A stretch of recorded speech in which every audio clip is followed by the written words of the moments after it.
અને વાત હવે નર્મદાની કે જ્યાં દેડિયાપાડાના ધારાસભ્ય ચેતર વસાવાને કોર્ટે શરતી જામીન મંજૂર કર્યા છે। જ્યાં સુધી કેસ ચાલે ત્યાં સુધી નર્મદા જિલ્લાની હદની બહાર જવાની શરતે જામીન મંજૂર કર્યા છે। જિલ્લાના પ્રિન્સિપલ ડિસ્ટ્રિક્ટ સેશન જજ એનઆર જોશીએ કોર્ટમાં ચેતર વસાવાના જામીન મંજૂર કર્યા છે। જ્યાં સુધી કેસનો નિકાલ ન આવે ત્યાં સુધી નર્મદા જિલ્લાની હદમાં પ્રવેશવું નહીં તેવી શરતે જામીન મંજૂર કરવામાં આવ્યા છે। મહત્વના સમાચાર નર્મદાથી કે જ્યાં દેડિયાપાડાના ધારાસભ્ય ચેતર વસાવાના શરતી જામીન કોર્ટે મંજૂર કર્યા। આદિવાસી સમાજના દિગ્ગજ નેતા અને ડેડિયાપાડા મત વિસ્તારના ધારાસભ્ય અમારી આમ આદમી પાર્ટીના ક્રાંતિકારી યુવા નેતા ચૈતરભાઈ વસાવાને રાજપીપળાની કોર્ટમાંથી જામીન મળી ચૂક્યા છે। અમે માનની ચૈતરભાઈ વસાવાનું સ્વાગત કરીએ છીએ અને ખૂબ ખુશી સાથે આજે ખુશીનો દિવસ તો છે જ, ભગવાન શ્રી રામલલાની મૂર્તિ પ્રતિષ્ઠા થઈ છે અને એ સાથે જ ચૈતરભાઈને પણ આજે જામીન મળ્યા છે। આ એક શુભ સંકેત છે, કેમ કે ભગવાન આવી ગયા છે તો રાક્ષસોનો નાશ થવાનો હવે જરૂરી છે। તો આજે ચૈતરભાઈના જામીન થયા છે એ ખૂબ ખુશીનો વિષય છે। ચૈતરભાઈનું સ્વાગત કરીએ છીએ। સમગ્ર આદિવાસી સમાજમાં ખૂબ ખુશી છવાઈ ચૂકી છે। અત્યાર સુધીમાં મને ઢગલાબંધ ફોન આવી ચૂક્યા છે। આમ આદમી પાર્ટી પણ ખુશ છે।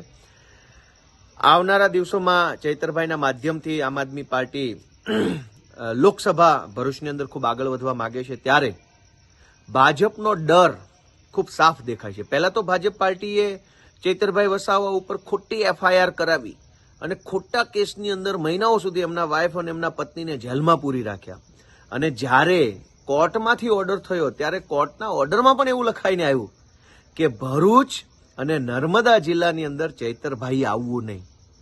આ શબ્દો એમ દર્શાવે છે કે છેક દિલ્હીના ભાજપવાળા સુધી ચૈતરભાઈનો ડર ફેલાયો છે। ભાજપવાળા ડરતા હોય તો ચોક્કસ એ ખુશીની વાત છે। ચૈતરભાઈ એક ટાઈગર છે, ચૈતરભાઈ એક લડાયક યોદ્ધા છે અને આદિવાસી સમાજનું જબરજસ્ત હજડબમ સમર્થન ચૈતરભાઈને મળ્યું છે, ત્યારે ભાજપવાળાને ડર લાગવો સ્વાભાવિક છે। પણ આટલી હલકી કક્ષાની રાજનીતિ ભાજપવાળા કરશે, આટલા નીચે ઉતરશે, આટલો અન્યાય કરશે, આટલો અત્યાચાર કરશે એવી આશા નહોતી। ચૈતરભાઈ વસાવા લોકોના પ્રેમથી જીતેલા ચૂંટાયેલા વ્યક્તિ છે।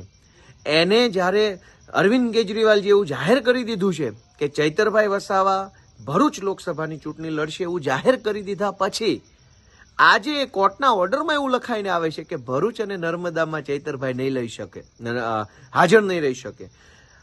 સાફ સાફ બતાવે છે કે ભાજપ પાર્ટી ચૈતરભાઈ વસાવાથી ખૂબ ડરી ગઈ છે।